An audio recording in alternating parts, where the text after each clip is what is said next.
Hi guys, today I'm going to be teaching you how to make a rainbow disc cuff.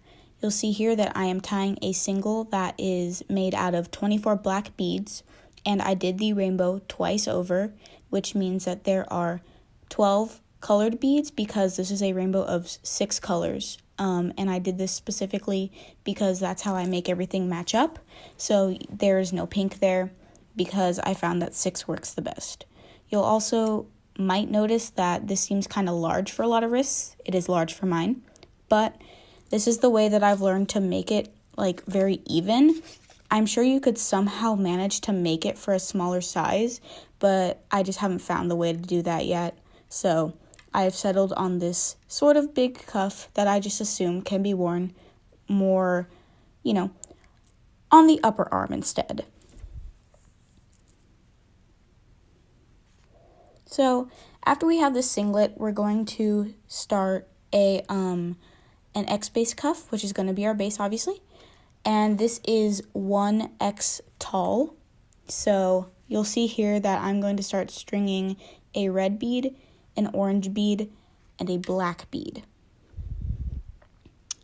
I started stringing with a red bead because I started with the purple colorful bead there, and in my mind, or in the rainbow, red comes before/after purple, as in with purple being the end of the rainbow, red means that you are starting again, so those are the colors that are right next to each other. And then I did the color that was right next to red, being orange. So because now I'm going to go from blue to green, I am stringing purple, red, and black. This is because purple is the color that is next to blue, and red is the color that is next to purple in the rainbow.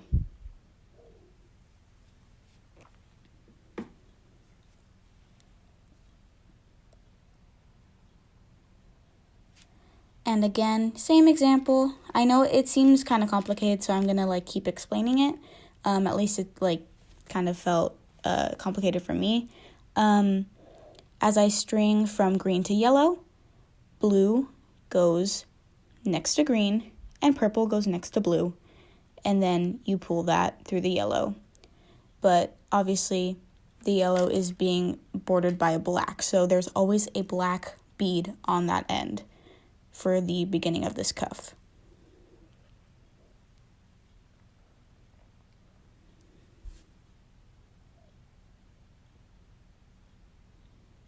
And I'm going to be sure to show basically all of the pairs that I'm including or all the beads that I'm stringing, just because the explanation stays the same, the colors just change, so I don't want to bore you with my voice, and it might just be easier for those who are visual learners to just sort of see what I'm doing.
And my voice begins again because I have just finished the first row of our X-base cuff, and I am moving through the beads so that I can start my second row.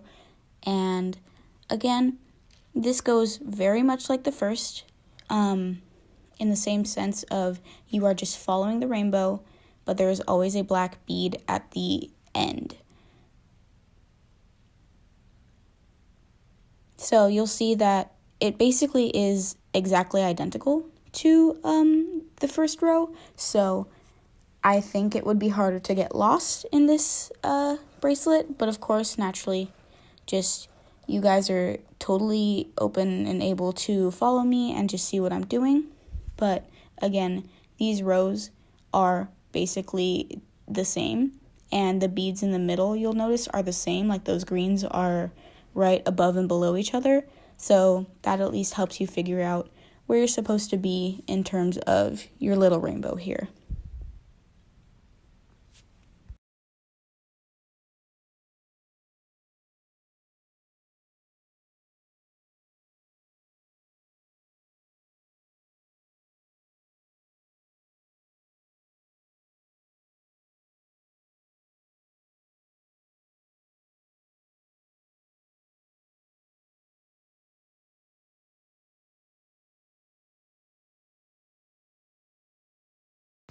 And after we have completed this second row, you'll see here that I'm going to finish off our X-base cuff by using 2 black beads to string in between those middle beads, just like how we did on the single in the very beginning.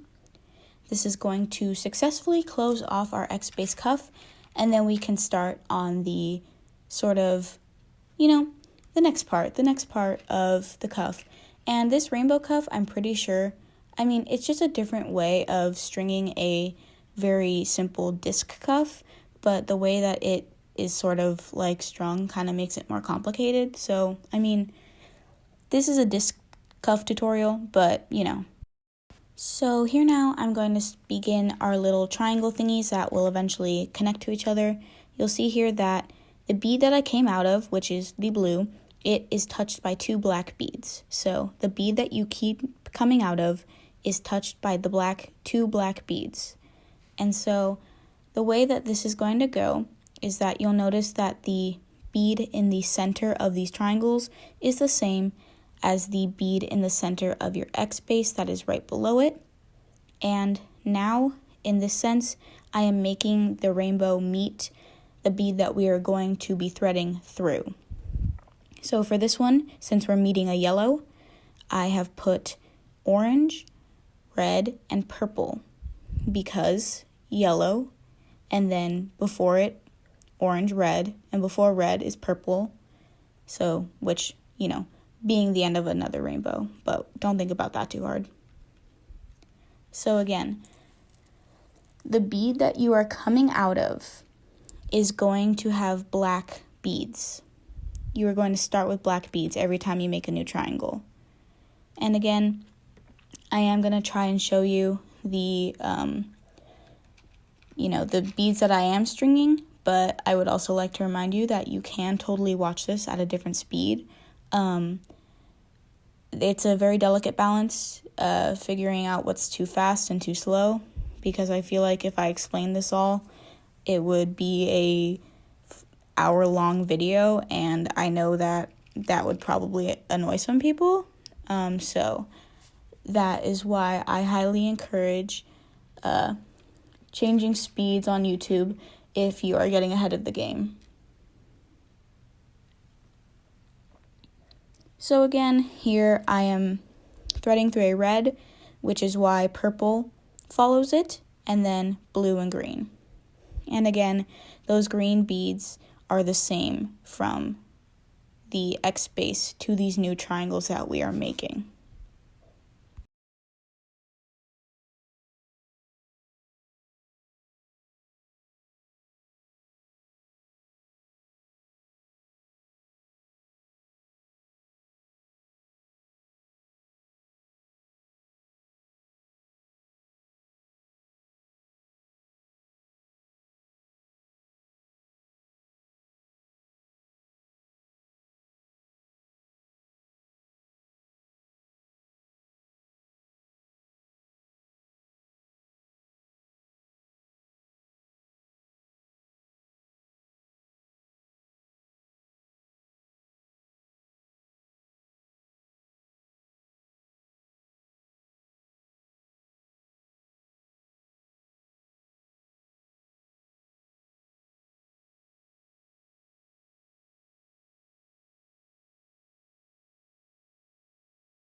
So you see here that I'm done with my first little row of triangles, and I threaded through the original X-base cuff to get to the opposite side of the bracelet, where I'm going to then be starting my second row of our little triangles. And this one is easy because it is the exact same as what we just did. So I'm skipping forward. Now we are going to start on our bigger triangles that will connect to each other and complete the disc cuff. If you see smoke coming out, that is my diffuser. That is my diffuser. This is child-friendly content. So I came out of a purple, and I have 3 black beads. But essentially the pattern for this sort of row, I suppose, for lack of better terms, is the bead that you are coming out of, again, is actually going to have 3 black beads on it this time, compared to 2. But you are still, making the rainbow go in a specific order. So because this is going into a green, it now has yellow, orange, red, and purple connected to it, because, that is the way that the rainbow goes, in that order.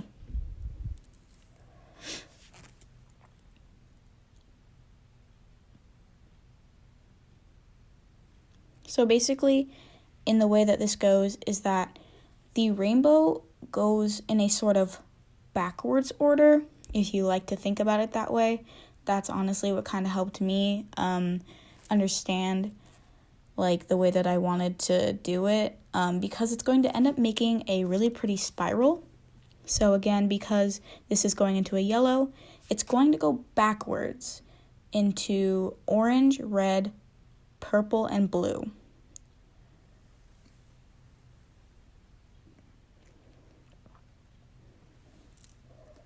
I feel like I probably should have made the backwards comment earlier, so that's my bad. I don't know if it's really helpful, but that's the way I choose to think about it when it comes to this.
This clip here is sort of short and fast because I did the rainbow twice, so I'm just repeating myself.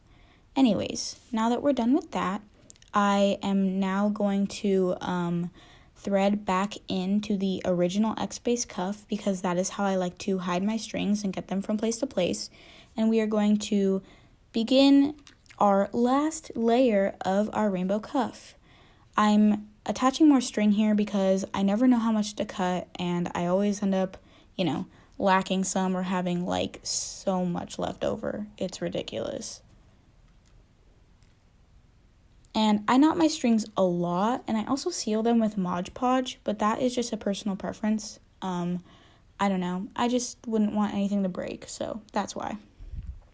So yeah, you'll see that I am now coming out of one of those little triangles that we made earlier, and I'm just going to do the same thing on this cuff, except I am going to string it through the triangles, the larger triangles that we just made on the opposite side.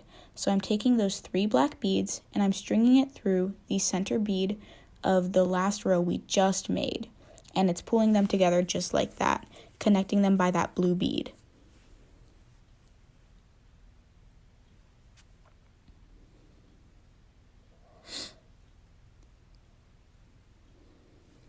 And so this is also, again, fairly easy because we are just copying what we did before, and this row is exactly identical basically to the one that we just made. Just be aware that you are not stringing a center bead onto this last row. You are just using the center bead that is already there from the row before.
So you'll see that it's basically come together here, and this is essentially our final product.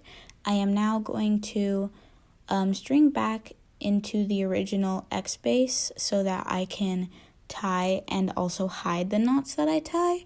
This is a personal preference. You don't have to do it this way, but when I have an X base cuff, I always string back into the original X base, and then I make the knots between those 2 little black beads there. I personally just feel like it hides them very well, but I mean, if that doesn't matter to you, then do you, and it's probably a lot less hassle than whatever I'm doing.